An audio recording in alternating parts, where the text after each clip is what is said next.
Hello and welcome to Bernama Today with me, Suryati Sanusi, and my handsome co-host here, Zaini Yuyi, on this Thursday. I didn't see you last week. I know. Before we proceed, how's your back?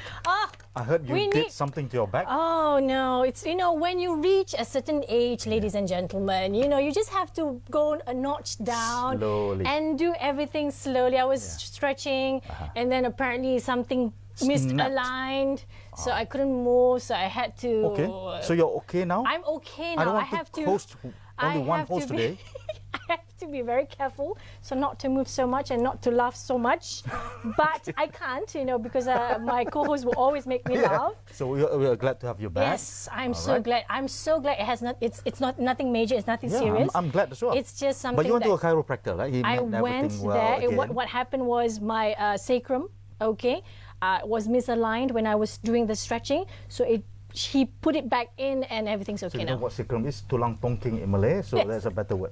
Right. So with that, if you are watching us on 502, you can also catch us a lot of platforms, right? Yeah. And you can also catch us on YouTube and Facebook, all live right now. No excuse. We are always here with you. Okay. All right. So let's talk about this. The first one. Let's talk about talk.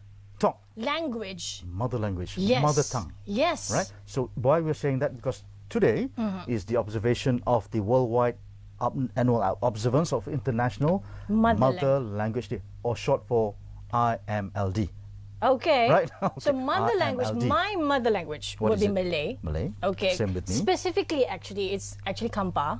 Kampa, Malay, okay. But I don't use it so much because I am not that fussy in Kampa. But of course, my mother language is Malay. Is it that when your mother is Malay, your mother language is Malay? Or because they say when you think in Malay, you sleep, you dream in Malay, that is your mother tongue. If you think in Malay, in English, dream in English, mother tongue is English. Is that true? I have no idea. Sometimes I dream. Sometimes my dream is mute. Oh, okay. So she has no mother language. Sorry. I have no idea. It depends on what languages, because I like to take up languages as I go along. Russian. So now it's more a bit of Russian here and there, but also, of course, in English as well. Yeah. So with that, please appreciate your mother language. Of course. Though you speak very well English or any other language, especially in Malaysia, our language is the Malay national language. Yes. Malaysia. Right.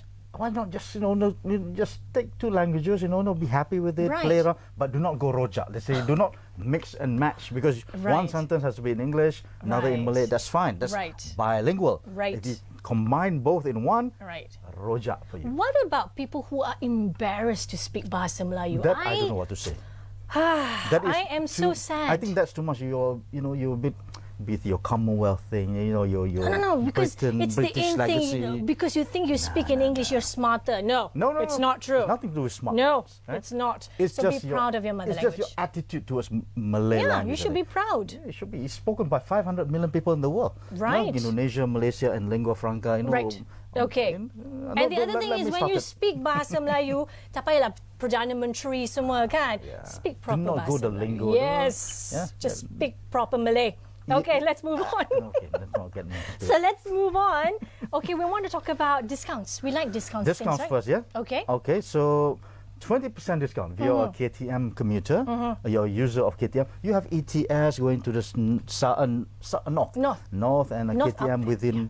But we do have the 20% offer on all types of tickets from 1st April. It's not April Fool, it's true. So the Transport Minister Anthony Loke said the offer was exclusively for Malaysian commuters. Yes. So basically, what you need to show your IC. Usually IC. Okay. Usually IC. Usually, sometimes now you have to use your IC. Right. You can fit in the e-wallet inside, the money inside. Okay. And then use it for the so rides. like he said, so this is for cashless commuters or commuters who uses touch and go and any other cards. So for your information, the routes are Padang Rengas to Butterworth, Butterworth to Padang Besar, Seremban to Batu Caves, and Sungai Gadut to Tampin. I was just asking just now. Yeah, where is Sungai Gadut? Apparently, he doesn't know his geography. Did you before you didn't know. So I didn't know. Thank you very much. Let's go to the next one. Okay. Okay, this is in relation to the by-election, Semenyih, which is coming up soon. Very much soon. So the EC chairman Azizan Harun, short for Ad Harun, said it would be, just be a bit courteous. Do not wear anything inflammatory, like, whatever now is the catchword right now. Okay. No, try to be a bit neutral when you go in. Okay, you know why this happened? It doesn't happen in the past by-election. You know what happened?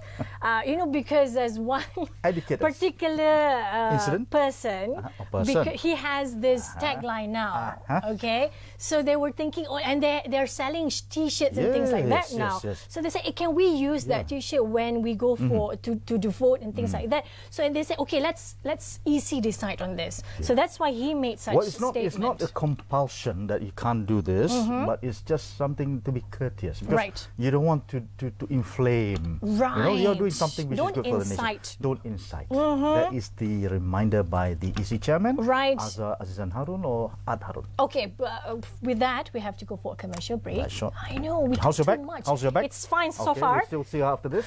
So be right back after the break.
Okay, welcome back to Bernama today, Zaini and the well-recuperated Sue here in the house. Okay, but she's still as violent because we were talking during the break. Aggressive. What? Yes. Okay, aggressive is a better I'm word. not violent. Not violent. Okay. This is in relation to what happened in the lift in MRT, in Cheras. Right. That one lady, 48 or 45-year-old lady, was beaten. Just to get her money, 400 ringgit, ATM cards, IC. So you haven't watched the video? I did not. I refuse to watch because I don't like to see people in suffering. So I know basically what happened. But then again, there's no justification for you to do that. You want to, we're not telling you to rob. Right. But if you do want to rob, do not hurt people, But then, okay, it's not only that. If you watch the video, normally, normal situation when someone asks for your money, you ask for the money first. Okay, give me your money. Right. If you don't give me your money, then I'll hurt you. He doesn't do that. He just whacked the woman, and I was so upset with that. I think he has some women issues as well. But before that, he was under influence. That's the only explanation. But before that, he robbed a convenience store or something, and then he went there, to follow up on what he did. Right. He was in the mood to hurt somebody. That justifies that he was under influence at that moment, because only people with under influence doesn't have humane instinct inside. So what happened was the Transport Ministry announced that a special task force to protect MRT passengers to be stationed at hotspots. 6 places. Most of it, right? So in they MRT have stations. Identified 6 places. It's something that happened after. I think they have already known these hotspots around KL. So now after this happened, the Transport Minister said, okay, we're going to put auxiliary policemen there.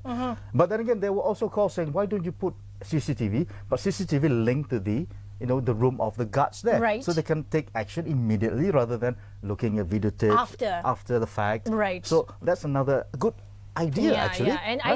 I think for the past couple of days, I think there's a lot of video. There are a lot of videos coming up in Facebook for women, especially how to take care of themselves. And you are, as a judo athlete, exponent, right, as well. So you would advise women to actually take up some. But what we would say is, do not provoke. Yeah. If they want, just get money. Your money, you can look for money, but not your self well-being. Right. First gift. But if in this case he just comes in to whack, you must have some, defense.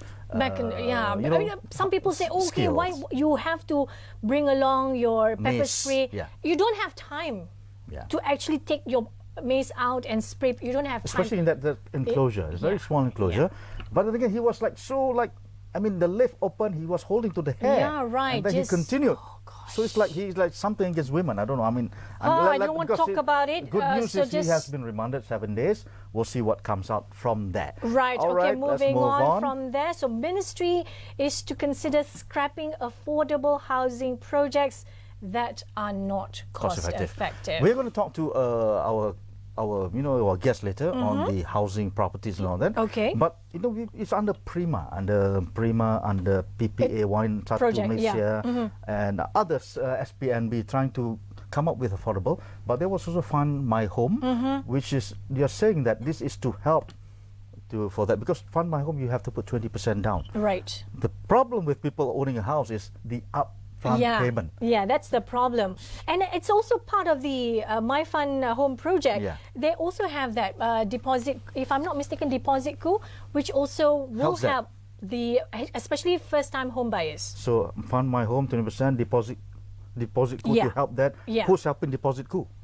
That's the whole other so it's like scenario. It's not under one roof. No. You have to go to different place to help. Different places. So I mean, we have to, I think, streamline this. Right. How can we do? We'll talk to our property guest later. Right. Talking about Prima, so many people were saying like, why stop Prima? Prima were helping us because it was cheap, we can afford it, and things like that. Also, the Minister of Housing and Local Government, she says that. Because of cost. Okay, some of it was not cost effective. So she says whatever has been developed, has been constructed, that will still be proceeded to sell in March, she said. Under construction will proceed, but the ones that are still under planning and things like that, those things will be stopped. So maybe because I think government is funding this a lot. I mean, with the price of materials, escalating, they're looking at it first, maybe. And they're streamlining it as well. So with that, we have to go for a commercial break. And when we come back, we'll talk to Nikhil because we want to talk about our queen, squash queen. Who Nicole might that and be? David. Okay, of course, we know who our queen is. Okay, so we have to go back to us later. That was a bad.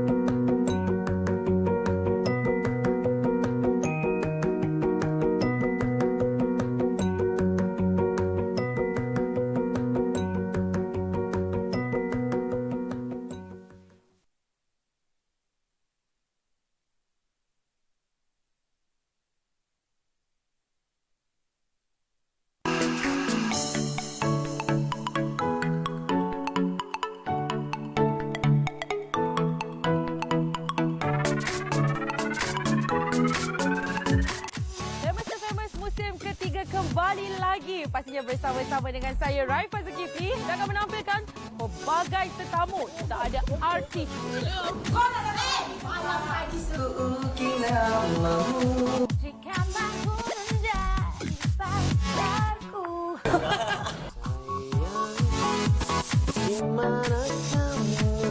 Kita ada atlet. Kita ada YB. Tapi sebelum tu kita minum dulu. Jadi kalau anda nak tahu siapa mereka, mereka boleh masak di dapur ataupun tidak dan ada rahsia-rahsia mereka yang akan kita korek. Anda kena terus bersama-sama dengan Bernama News Channel.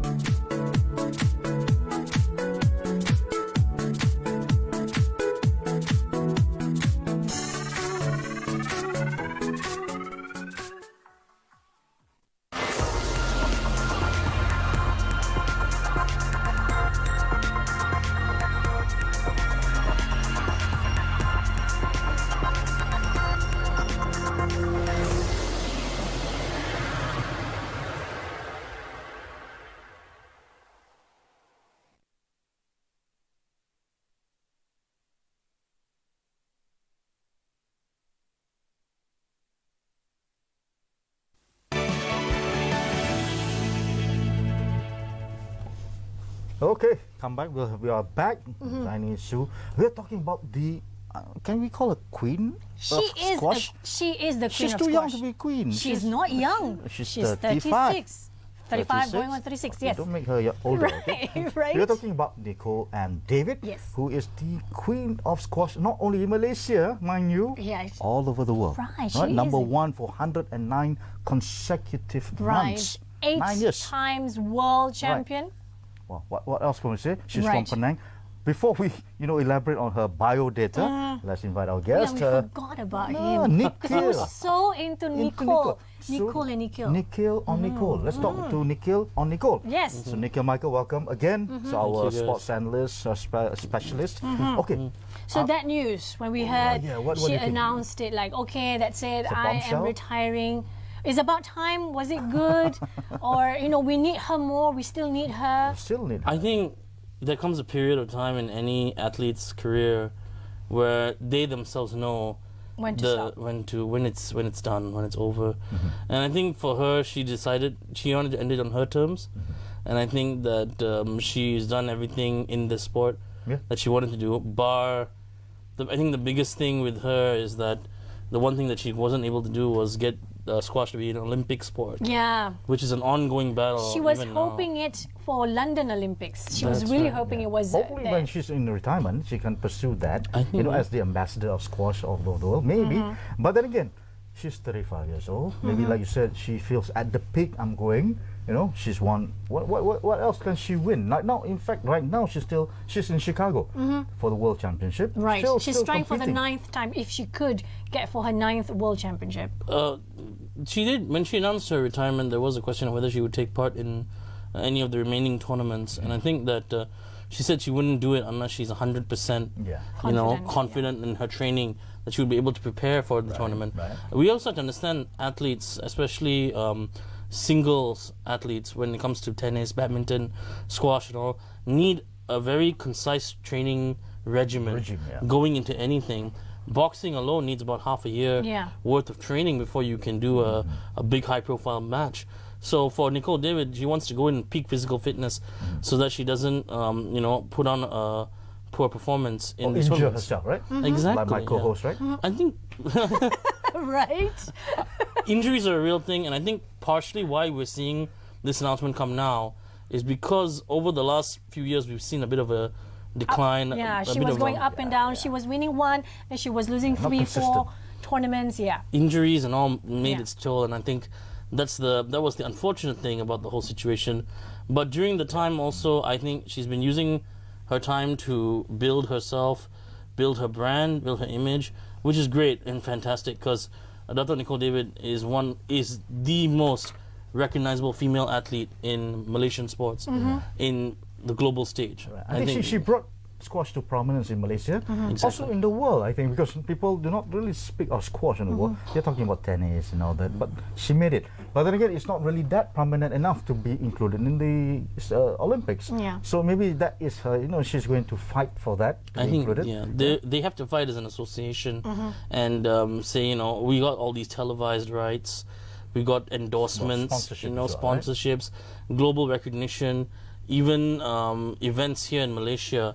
The CIMB Open in the past has been one of the most watched tournaments, and Dr. Nicole David, now in the twilight of the end of her career, 35. Yeah, something that she can focus on is the building of the sport, and maybe her greatest legacy is still yet to come, which is bringing squash into the Olympics. Yeah. Well, she's still young, actually. I mean, relatively young, but in the world of sports, 35 is like, almost but the not sunset. only really. that, because I like squash and I follow squash all the time. You can see a lot of squash players, especially from Egypt. They're just coming up and they're just great. They're just playing one after another, and they have a lot of players coming from Egypt.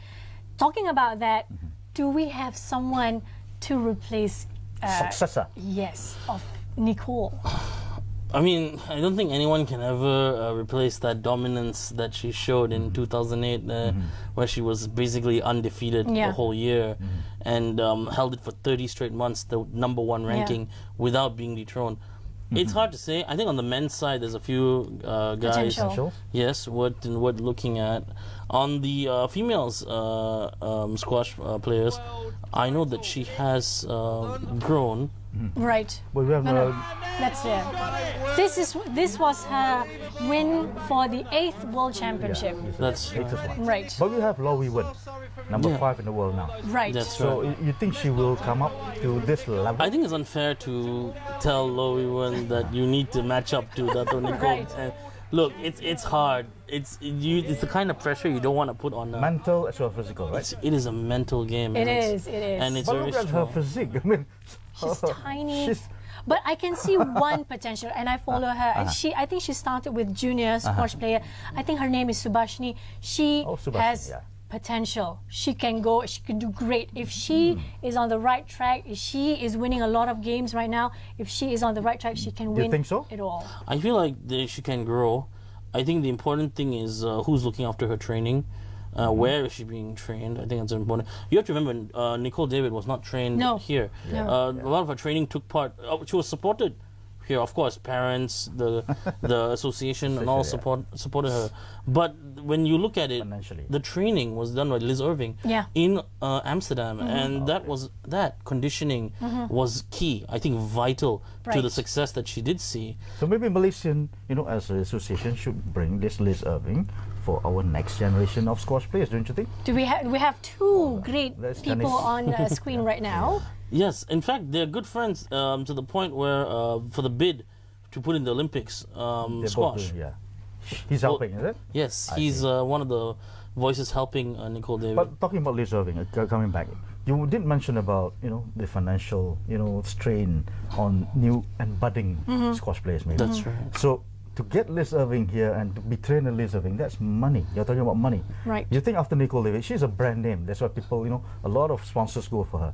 But the new ones are like, not there yet. Will the sponsors come in, or will the association come in to help financially? Take to example how Nicole David gained a sponsor, Dunlop, and a few different sponsors at the beginning of her career by winning tournaments.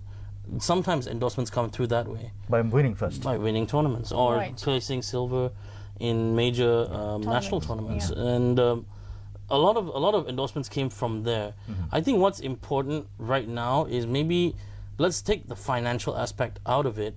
You've got to cultivate a culture of winning, and I think in that sense, Nicole David has paved the way for these young, for Lee Wei-Wan and She's for set the path. Subhashini. She Yeah. set the path for these kids, but it also comes through what are their life goals, because for Nicole Aspirations, David, yeah. according to the director of the Squash Association, Marinan, he said that Nicole David would always look for a match anywhere. She would look to play everyone, Right. girls, boys. Eventually, she beat him in a squash I match. wouldn't doubt that. Yeah. Like she was better. She got better than him. So it's in her. It's in her It's to in her to chase compete. after it. Yeah. Right. I have a story actually. I once saw Nicole David on a flight to Amsterdam, KLM, and believe it or not, she was sitting in the economy class Yeah. and traveling by humble she is. herself Right. to go to a training. Training. Yeah. She's quite humble, I was told. I mean, that's She that's is. the way. She is humble because I've interviewed her as well. So we had to wait for her training at Bukit Jalil, and she just came out from her court and she Yeah. says, "Are you guys waiting for me? Okay, can you hold on a second?" She was smiling all the way. She's such a nice person. She's a media friendly. Right, she is. I think that's what makes her so appealing, and makes her so easy to endorse and to. And she has a nice support. smile as well, right? Yeah, You saw that, yeah? exactly. it's a very wholesome kind of thing. Right. It's not like fabricated. It's sincere. Sincere. That's exactly. the key word that I wanted Right. to say. And But also, not looking past her personality, some of her matches that put her on the map, especially her rival with the Grinham sisters. Yeah. That was legendary matches. brutal, yeah. Brutal 55 minutes, Right. that match. So, I mean, when she won, that right? was one of the most watched things. When I saw the match, I was just in awe about Right. how, because I think for Dato' Lee Chong Wei, he has Lindan and his legendary matches. Right. And for Nicole David, she more than her rivals also put her over the pedestal, top. right? Yeah, and for the new generation, I think that's very important. you need those international Egyptians and Right. all these rivals coming up. You need to have great And they're matches. young, and that's why I said we need more people to come in, not to replace it, so that the dominance. Malaysians are known for squash, and we should be known as squash forever. Like how we are known for our badminton. Used to be. So the important thing I feel also that when we say that, is there anyone who can take over Nicole David's position? Right. I think it's important not to take over Nicole David's position. I think it's important to have Nicole David as the guideline and focus what your strengths are. And from there, you build these players individually, and then we will see more dominant squash. Okay, talking about that, I mean, we have time? Yeah, we still have time, yes. Okay. What do you think is the formula for her to be such a great squash player? It's not just the physique, I mean, determination maybe, but what do you see in her that, you see, this is the making of a new squash player? Well, one thing was always talked about due to her frame is her speed and aggressiveness. Speed, yeah. I think her aggression is something that we don't usually see amongst Malaysian sports athletes. I mean, like, we're so used to Dato' Lee Chong Wei is like a very calm, collective sort of guy.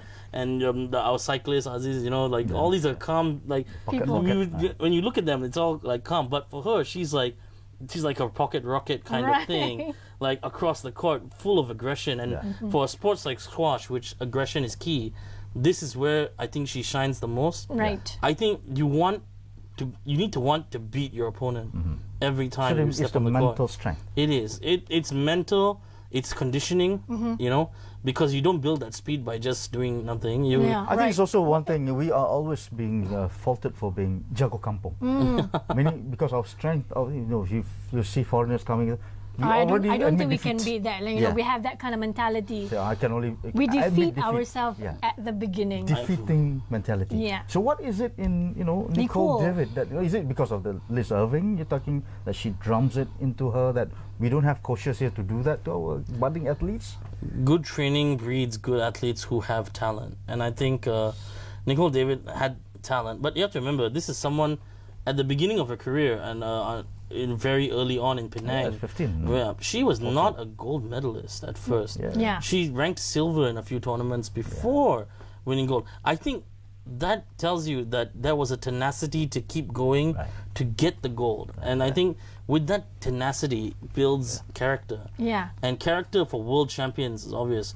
Roger Federer, Nadal, Djokovic. You can go into them.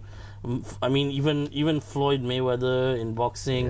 And for the Asian region, she was the first Asian to rank world number one in squash. Think about that. She made history. So with that, I think we have to go, for a commercial break. So thank you so much. Thank you very much. And Nikhil, we hope for Nicole, we hope you do the best for your future. And we still want to see you. We salute you, and then we do well in Chicago. Right. So with that, thank you, Nicole. We'll be right back after this.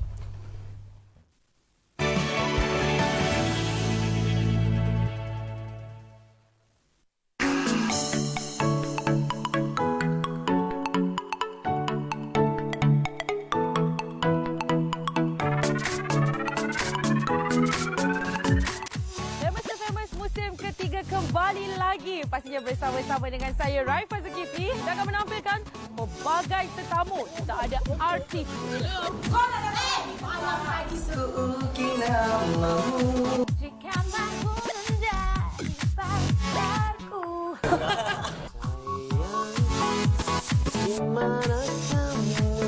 Kita ada atlet. Kita ada YB. Tapi sebelum tu kita minum dulu. Jadi kalau anda nak tahu siapa mereka, mereka boleh masak di dapur ataupun tidak dan ada rahsia-rahsia mereka yang akan kita korek. Anda kena terus bersama-sama dengan Bernama News Channel.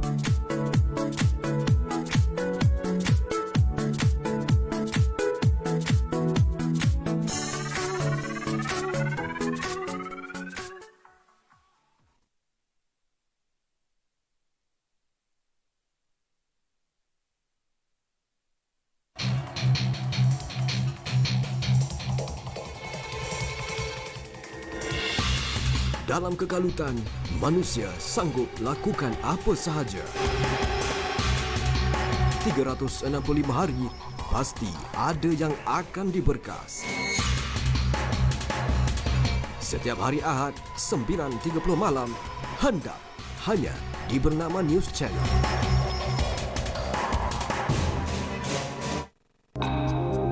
Tiada agenda tersembunyi.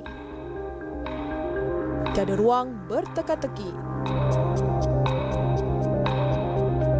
Temu bual eksklusif menjawab segala persoalan.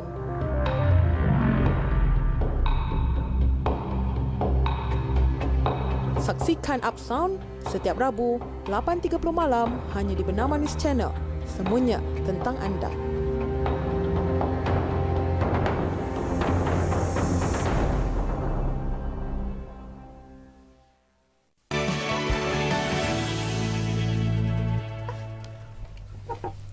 Welcome back to Bernama today with me, Sue and Zaini, and we will continue with we were talking. I mean, it was a great, I think, talk on we love Nicole our David. squash queen. Yes, we love her very much. So okay, let's go back to the matter. Malaysia, where we love food, and because we love food, we want to host the first World Chef Battlefield competition. Oh, that sounds very big, right? It is. Battlefield? It's chef.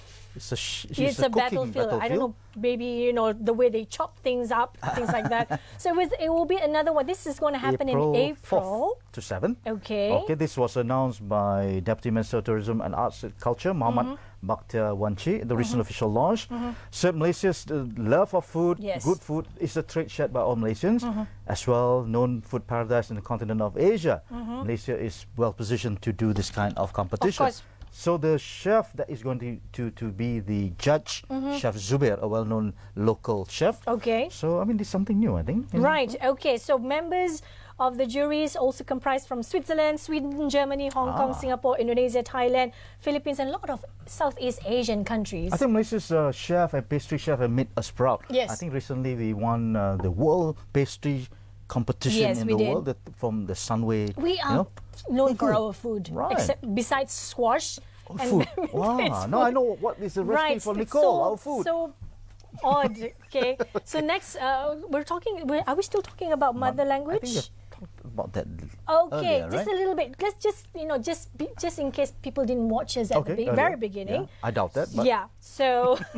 So on February 21st is International Mother Language Day, which is celebrated around the world and by the United Nations. So it remembers events such as the killing of 4 students on February 21st because they campaigned to officially use their mother language Bengali in Bangladesh. Yeah, to give better understanding. Right. So this is the video. We often forget to realize the importance of mother tongue.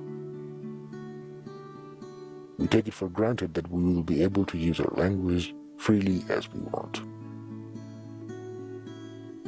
But not so long ago, not too far away, people gave their lives for their right to use their mother tongue.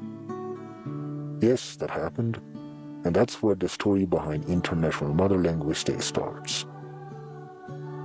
1947.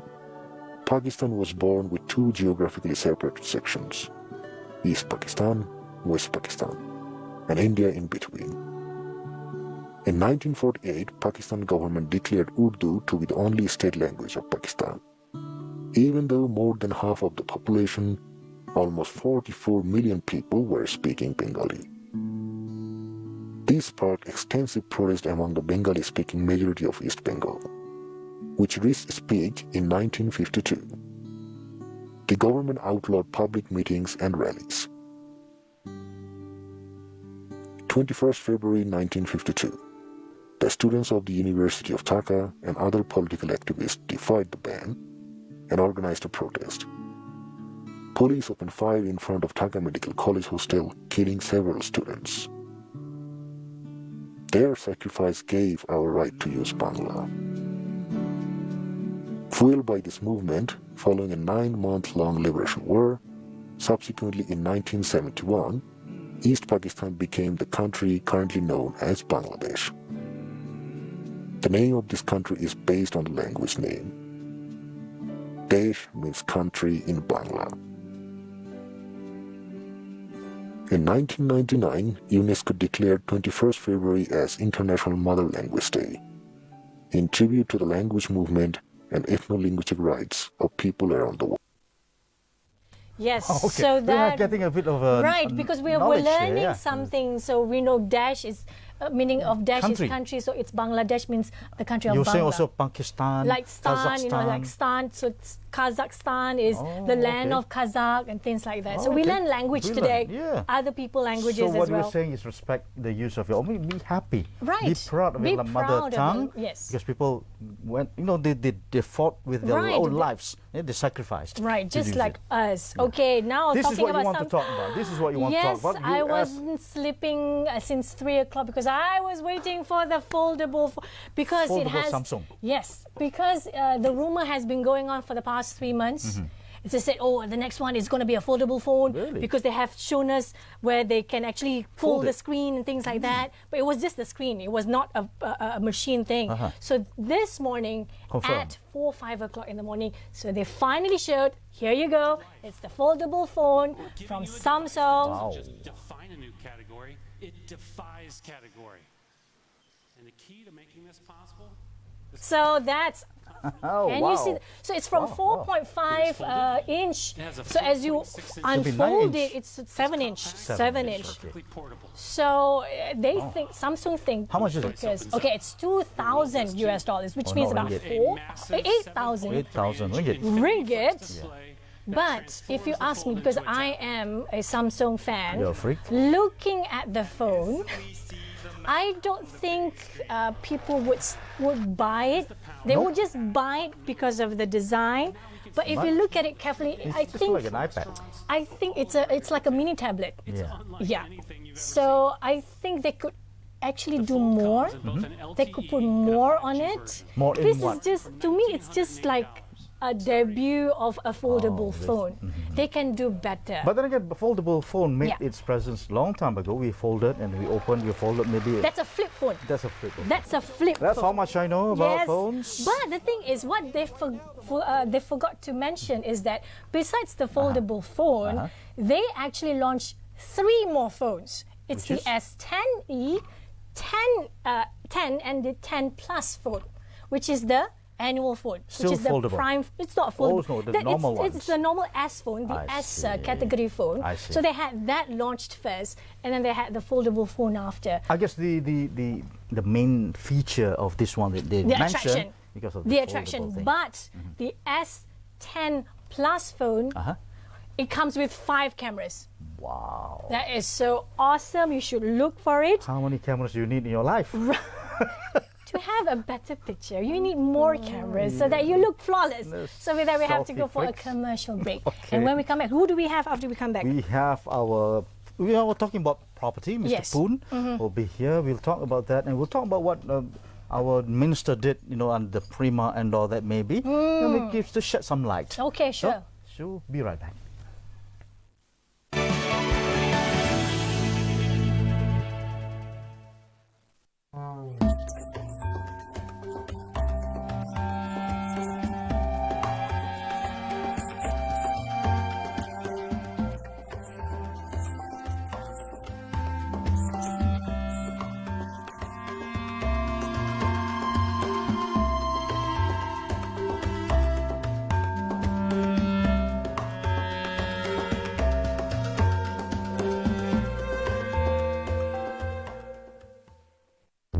Ketahui asas pelaburan saham.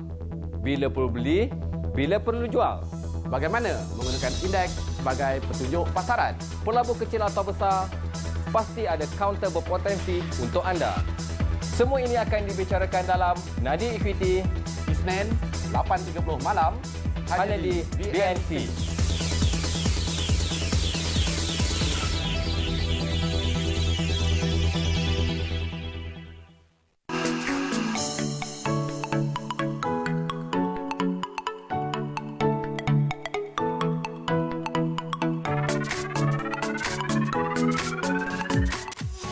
Famous musim ketiga kembali lagi. Pastinya bersama-sama dengan saya, Raifah Zulkifli, dan akan menampilkan pelbagai tetamu. Tak ada artis.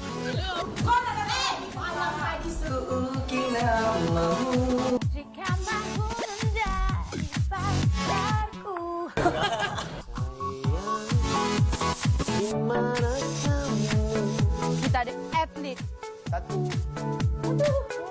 Kita ada YB. Tapi sebelum tu, kita minum dulu. Oh, jadi kalau anda nak tahu siapa mereka, mereka boleh masak di dapur ataupun tidak dan ada rahsia-rahsia mereka yang akan kita korek. Anda kena terus bersama-sama dengan Bernama News Channel.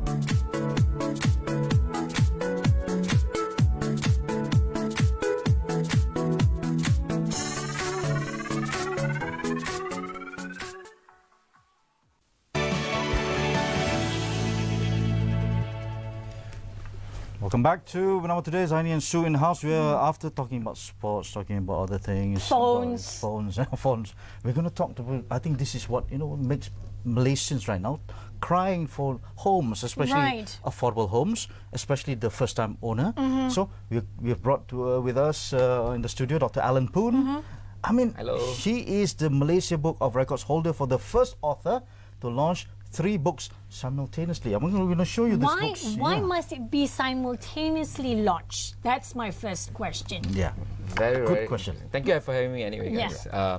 The book was basically, when I started with the manuscript, it was so thick. It was like, and nobody would want to read such a thick book, and I have to price it very pricey or whatnot. So I might as well split it into 3, Right. And it's easy to carry. Right. And I've come up with this, and I think the colors make it more colorful, more attractive. But usually people, what they do is just to test the market first, and then go for the next print. Correct. Right? So when you do this, is it just to be in the records, or just no? The records was never anticipated, intentional. Right. In fact, the contents are actually part of what I have been always giving talks out there, in the market, talking about the topic which is more relevant to rental and tenancy. Yeah. And so it has been proven. It's not about testing the market anymore. So I just have to make sure I compile it into the book format and launch it together. Okay, today we are going to talk about Master Your Rental Game Plan in 2019. Yes. So, I mean, a lot of people are going in for this passive income kind of thing, meaning this they buy invest, house, then they rent, hoping that their rental will service their loans. Yep. So, what is your game plan in that? Yeah, I think property investment is always about cash flow. It's always about cash flow and positive cash flow, to be specific, because if you can't really secure that rental yield, we call it, you do not want to go into just buying it for the sake of hoping to get that kind of rental yield. So the objective of buying property investment must be there in the first place. Right. Let's go book by book. Okay. The first book, it's called Good Tenant. Great Tenant. Great Tenant. The series Where Are You? Correct. Okay. Tell us about this. What is it all about? Good tenant, great tenant. I've been talking around the nation, in talks, and everyone who comes to me, with a lot of problems that, I cannot collect my rental, people are not paying me and whatnot. Yeah. So I guess the most important thing to answer is that, are you getting the right tenant into your property? And that is what the first book is about. Is there such thing as the right tenant? As long as they pay you monthly, it should be okay, tenant, right? Yes. So it's very catchy title. So what's the difference between good and great? You see. Right. So I started with the first chapter to say that it is so important that you are going to pass your key to a stranger. Right. Your house key. Your house key that you already bought for a few hundred or $1,000 to $1 million, and to a stranger in return for a meager, maybe a few thousand, a few hundred ringgit for a certain period of time. Right. So it's like just. Would you like giving your children away, not knowing who is going to take care of it for the next 2-3 years? So we have to filter the right tenant, as what you mentioned just now. Right. Of course, there are some specifics on what is categorized under the good tenant and great tenant. But that's not the mentality here, because as you can see in the advertisements, if you can see, the rental will be 3 + 1 plus maintenance, blah blah blah, and that's it. As long as you can pay me, I'm fine with it. Usually totally spot on, Sue. Totally spot on. And most of it, you don't even know who is their tenant because they are passing the key to the agent who got the tenant for them. True. Right. So what you're saying is, don't use the services of an agent. No, you should, but you need to get involved. Right. You need to know the DIY behind it. At least you can advise your agent. Okay, these are the specific type of people that I wanted to, because I wanted this kind of rental amount and things like that. But then people may see, hey, you are trying to discriminate people who could pay you. Especially now, people are very sensitive to that. Very sensitive nowadays. Very sensitive. Yes. But I guess, first of all, it is not so much of discrimination. It is more of fine-tuning. I call it a prevention. There's a tagline in my book. It's called "Prevention is always better than correction." True. Because you can't really correct something that you did not foresee, and it maybe go into the legal part of it. So that's always important to filter. I think filtering or screening is part of the process of. I mean, especially it's just like, you know, when you do hiring, you have you interview. Have right. You submit your resume. We don't call it discrimination. We call it qualification. You have to justify why we should rent to you. But again, the specification you put out, maybe just the income level and all that. Because these need to be paid. Also, some people say, I don't want any children, you know, those kind of things. Correct. You but you want family-based. So this book is basically for homeowners, right? Homeowners, including tenant. Okay. For example, a young person who just came from an urban area to the city area. Before they even buy the house, they would want to know what is behind the mentality of owners. So perhaps they could even read this book and find out, perhaps when I become a landlord, this is what I should look at. And if I can behave like a landlord, I better know what I need to behave as a tenant. I see, like the employee kind of thing. Yeah. Okay, right now, after knowing your tenant, you say another book. Okay. Please stay on. Yes. You know, stay for long. Correct. You know? So is that is a progression of what you're saying. Right. So please stay on. It's like, okay, I'm going to appear. Okay, I'm happy. It's like this. I'm happy with you. Yeah. I've interviewed you, so you can pay. Yeah. So now, please don't stay go on. away. Right. At least rent with us more than 1 year.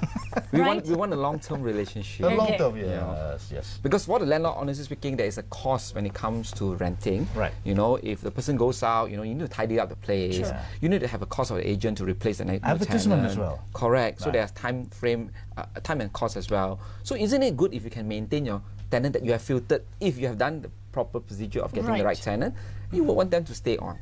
Yeah. You know, and at this time when markets are soft, you want them to stay even longer. Well, do you recommend that, okay, for owners, these tenants have been so good with you, I mean, barring the rental rate, they say, okay, please, can we reduce the price because the economy is not that good. Do you recommend for owners to reduce the price just to maintain please stay on kind of attitude? But usually it's the tenant who would like to have a discount, of course, or, you know, because they say times are bad, I'm doing business and cash flow is tight. Right. So if there are genuine cases, of course, yes. So the relationship between the landlord and tenant has to be mutual. Right. And that is right, it is all stated in the black and white in the tenancy agreement, and it has to be adhered to. Of course, you can't change it. You know, you can't offer a discount every other month. Right, you know? There is a time where you can talk for, you know, before the expiry around 2 months, you should make your intention known to the landlord, and that's where the negotiation can take place. Okay, so to stay on, to ask them to stay on, do we need to, you know, whatever they wish, we need to grant them? Because I have a friend who had the same problem.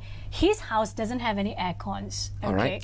So then the tenant says, I will only rent if you have air con. So therefore, he needs to put in air con just to get the rent. But, you know, it's my house. I would like to put aircon or not. It's my prerogative, right? I would say there are two sides of the coin, you know. Okay. At the end of the day, some landlords do that, you know. They basically fulfill the requirements that is being demanded by the other party because they feel that maybe this is a long-term relationship. And, of course, there must be an understanding. You know, if I incurred this kind of renovation or refurbishment, there must be some increment of the rental, yeah. But, of course, there are also landlords who are nice enough to say, you know, this is something that we want to reward you for keeping my house clean, keeping my house in a nice manner. No, there's no breakdown. Because at the end of the day, you do not want your house to be empty. You know, you want someone to take care of it. So take the tenant as someone who is kind enough to take care of your house. But then again, I mean, aircon right now is a necessity because you don't have that. You know, it's something that you drop the value of to find tenants. But in a built-in cabinet, let's say, those are the things which are, you don't have built-in cabinet. I have to buy my own cabinet. So please reduce the price. Do you recommend that people, you know, for owners to do that, reduce the price? Usually that happens when they want to view the unit and whether, you know, they're good for the negotiation. But a stay-on tenant usually won't go for that, you know. But it all depends on the relationship. That is why I say, as a landlord, you know, the rental game plan is always to get to know your tenant who is staying there, build that kind of relationship. Because agent come and go. But the person who's going to stay on with your property that you are investing for long term is going to be your partner. You know, it's like a business relationship. Yeah, it's a business partner. Okay, the third book. Okay, so after staying on, untold tenancy stories, horror stories, or what? It sounds like a horror story. So this is one. In fact, I purposely named this title because there are so many horror stories out there. Yeah, but most of the horror stories come from where? It always pointing to the tenant. True. You know, the landlord will say that, you know, they are so dirty people. You know, you know, they don't pay rent, they abscond. So this tenancy stories is about both sides of the divide, connecting both of them. So there are also stories about landlords who are not doing their duty. Right, the maintenance right and all that. Yes. Yeah. So we want to make sure that there's a balanced view out there, you know, so that at least there's no discrimination. There is always a way, a platform for both to come together and, you know, get a middle path right. But what do you think is the best fit for landlord and tenant? I mean, where do you see this? Everything has to be in an agreement. That's it. Is it? That is the question of the century, you know. Everyone wants to have that balance. That golden balance. Right. But I would say it requires effort.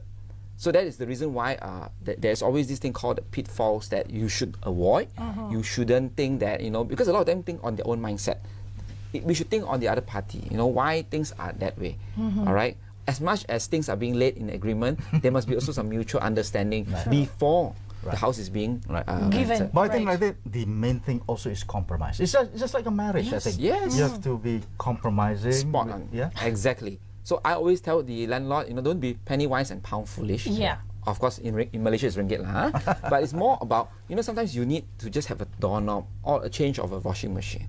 If you go and argue, who is at the losing end? At the end of the day, you don't want to go into a heated argument, become a violent thing, you know. So I always tell them it's okay to lose for the landlord. You know, sometimes you play to win by losing. You know, take a step backward. Right. And at the end of the day, it's for the benefit. But the way you say it's like, okay, I remember 10, 15, 20 years ago, landlord has the final say. Whatever it is, it's the final say. When I say no, when I say yes, yes. But nowadays, I see landlords are a little bit, not to say they're lenient, but they're more like, okay, you know, oh, you want that? Okay, I'll put it in. You want some flowers in it? I'll put some flowers in it. I guess the awareness has to be there because our old parents or whatever they're saying, you know, old statement is saying, you don't have to be at the mercy of the landlord. Okay. You should buy your own house, pay off quickly, and you know you own your house. But today is different. Today, you know, we are moving. You know, whenever we are working, we find a better job or better living. So renting is okay if you can't afford to buy. True. And that is the reason why, as we progress as Malaysia as a nation to a developed country, there'll be more and more so-called renting. And I believe all these have to be safeguarded. That's why the Rental Act is important to cover both sides of the divide.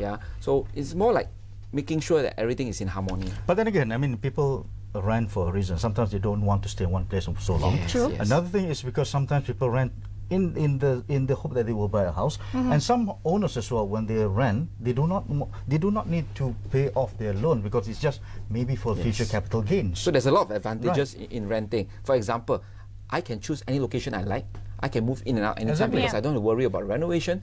Okay, but perhaps a bit of furniture, you know. And more importantly is that after I rent and I realize that this is not for me, I can change. But you can't do that once you secure a 30 years loan and say, yeah, I made the right decision to buy this house, but things have changed, circumstances have changed. Economy has changed as well. But now renting, I mean, is there like an agency, like I'm a house owner. Okay. I don't want to do all this legwork and all that.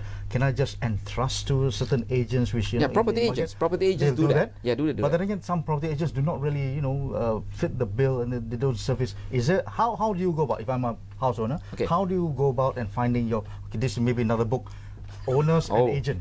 Another series. How do you find your agents? I'll give you royalty maybe later. How do you find a perfect fit? Because property agents will find you the best tenants. So this is, so there is a way, a so-called guideline to find the right property agents.